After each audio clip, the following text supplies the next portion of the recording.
nada. Não é? Não adianta saber que sabe. Às vezes a pessoa sabe porque o outro disse. A mulher gosta muito de dizer para o marido gosta muito de dizer para a mulher. Não é porque se conhecem muito, mas você é muito egoísta mesmo. Então a gente já sabe que é egoísta porque o outro já nos disse que a gente é egoísta. Mas o que você está fazendo para trabalhar o egoísmo em você? É aquele exercício, né? Quando eu falei no início, deixa começar por trás, que a gente exercita o não egoísmo, de não receber o chocolate. Será que vai sobrar para mim? E a gente fica inquieto, porque a gente quer pegar primeiro, porque pode ser que não sobre, né? A gente quer pegar primeiro. É quando tem aquele alimento na mesa e todo mundo quer comer do mesmo instante, e a gente olha assim, vou deixar todo mundo comer. Bom era o exercício onde nós encontrávamos a nossa família no engenho, e botava aquela mesa e a família muito grande, aquele povo do interior, e quando a comida chegava, eu vou exercitar ou não o egoísmo, você ficava sem comida. Então você ia exercitar, mas não conseguia, e de repente você, eu estou com muita fome, deixa para outro dia.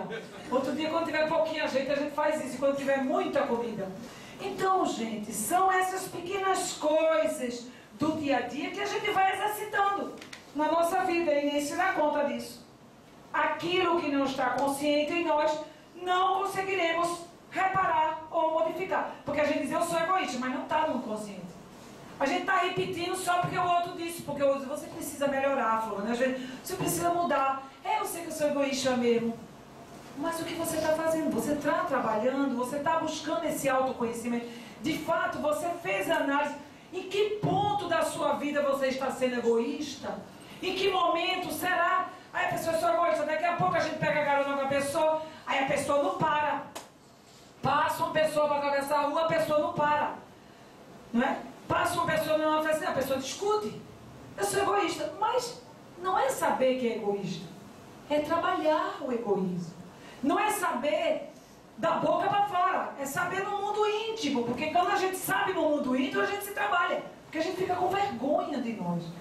Aí quando a gente se olha no espelho e vê que não é tão bonito assim, que está aparecendo aquelas rugas, e fica incomodada, e a mulher fica tão incomodada com as rugas, mas deveríamos ficar incomodada com os males que trazemos dentro de nós.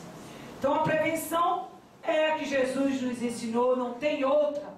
Estai de sobreaviso, vigiai e orai.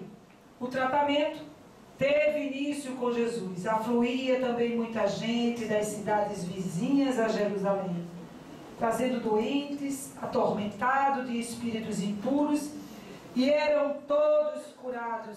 E a contribuição do Espiritismo, que orienta para o tratamento das obsessões. Existe curas para as obsessões, a gente vai falar isso. Existe cura sim. Quem está passando, procure uma casa séria e faça o seu tratamento, busque a sua reforma íntima.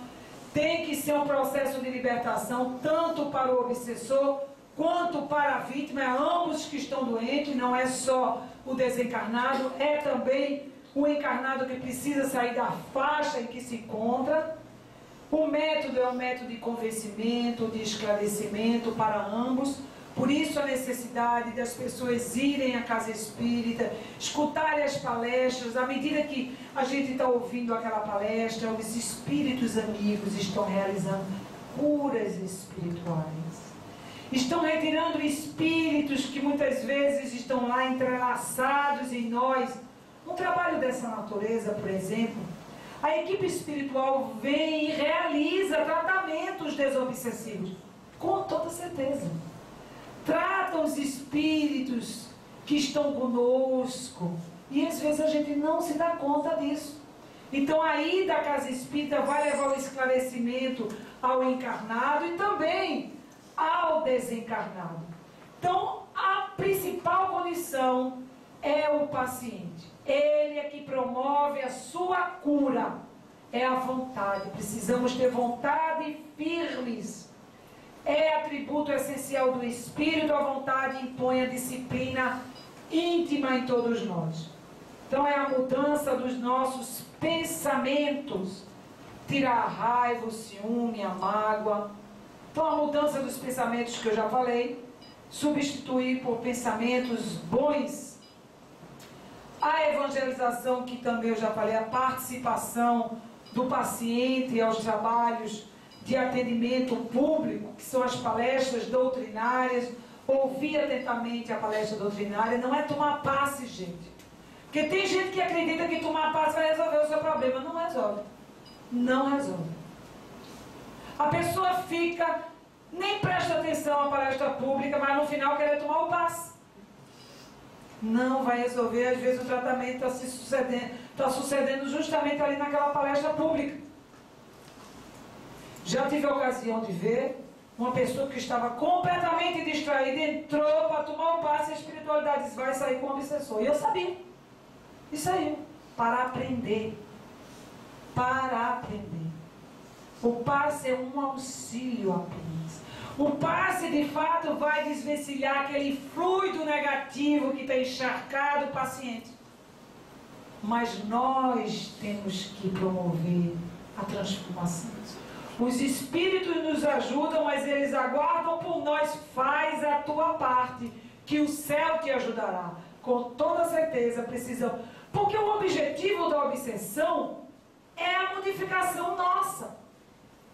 Se os bons amigos tiram esses espíritos em nós, a gente vai voltar para o mundo. Não é? Então deixa ele caminhar um pouquinho com ele, porque assim ele vai se espiritualizando. Ambos vão se espiritualizando juntos. A prece, veja o que Allan Kardec nos diz na gente. Em todos os casos de obsessão, a prece é o mais poderoso meio de que te dispõe para remover os seus propósitos. É o mais poderoso meio. Ele não diz que era um poderoso, é o mais poderoso meio. Então a prece é fantástica. A prece bem sentida, ela nos traz o bálsamo de alívio, de paz e de energia revigorando o nosso ser. O passe, que é a transmissão psíquica e espiritual, a água fluidificada que vai auxiliar nos tratamentos do nosso corpo espiritual, mas tudo isso é a participação do paciente, a vontade, a mudança dos pensamentos, a reforma íntima. Vamos fechar esse módulo, justamente isso tudo aí, a vontade, a mudança dos pensamentos, a reforma íntima é a nossa autodesobsessão. Que possamos promover essa desobsessão em nós.